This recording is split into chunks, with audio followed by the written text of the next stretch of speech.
Quelle est la genèse de la fondation?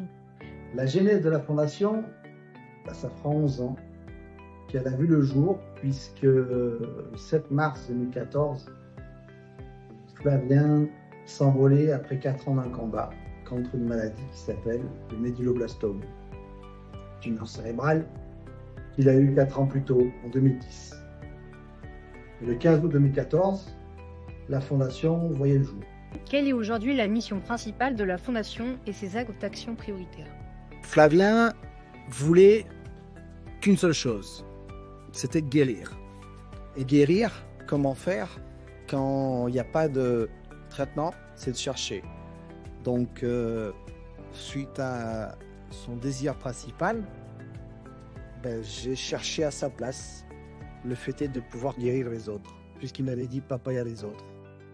La Fondation Flavien finance et soutient plusieurs projets de recherche.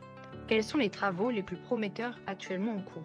Les travaux, c'est une grande famille de travaux, puisqu'il y a eu la base qui a commencé en 2016, fin 2015, début 2016. La Fondation a écrit le chapitre de la recherche en oncologie pédiatrique à Monaco, puisque nous sommes associés avec la Principauté et surtout donc son centre scientifique qui s'appelle Centre scientifique de Monaco. Et donc il y a eu le début des travaux qui date de 2016 et qui a fait que la Fondation a financé aujourd'hui en 2025 800 000 € ce laboratoire, uniquement sur des travaux de recherche en oncologie pédiatrique. À Monaco et en France, la prise en charge des cancers pédiatriques est-elle suffisante? Et quels sont les défis rencontrés par les familles? La recherche n'est jamais suffisante, puisque on est toujours à même être confronté avec ces maladies qui sont dévastatrices. Puisque quand ça tombe sur nous, c'est 100% pour notre poire. Donc partant de là, cette difficulté des familles, c'est que lorsqu'elles rencontrent une maladie, diagnostiquée rapidement, si possible. Parce que là, le problème il est là aussi. Des fois, on trouve qu'au bout de X temps.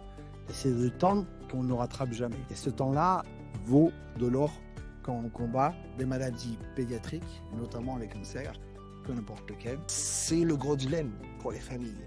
Il faut arriver à combattre spécifiquement telle ou telle maladie. Et des fois, il n'y a pas de traitement adapté à l'enfant. Et pour avoir un traitement adapté à l'enfant, il faut chercher. La sensibilisation du grand public est essentielle.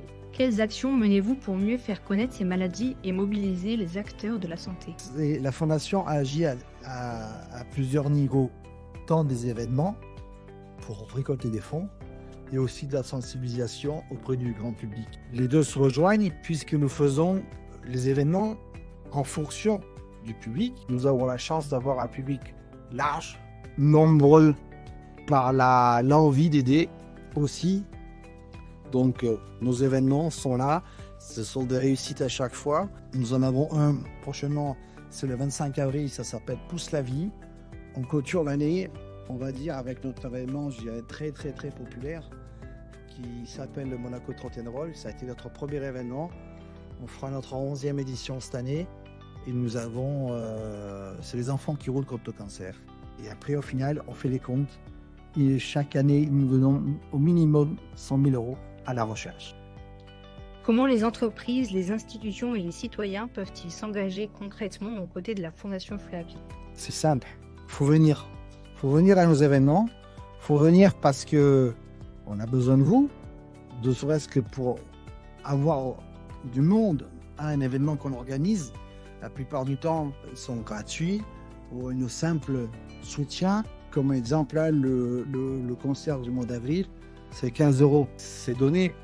Mais pour nous, ça nous suffit, entre guillemets, puisque autour de ça, le don de soi, le don de temps, le don d'argent est nécessaire pour qu'on avance. Nous avons recueilli, alors aujourd'hui, plus d'1,5 million d'euros, séparés en deux, globalement, avec la recherche, avec le soutien aux familles et aussi avec l'essai clinique.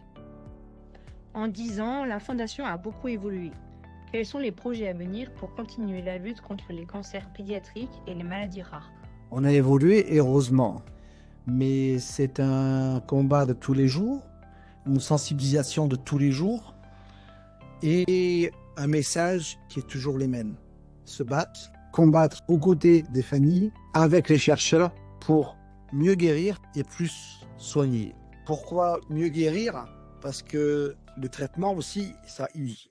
Et avoir moins de toxicité permet de continuer à combattre la maladie jusqu'au jour où on annonce la rémission et après la guérison. Mais par moment, ces deux mots-là ne sont pas utilisés.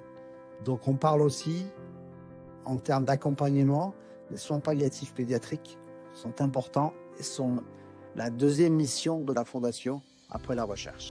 Comment Monaco t'a accompagné dans tous ces projets?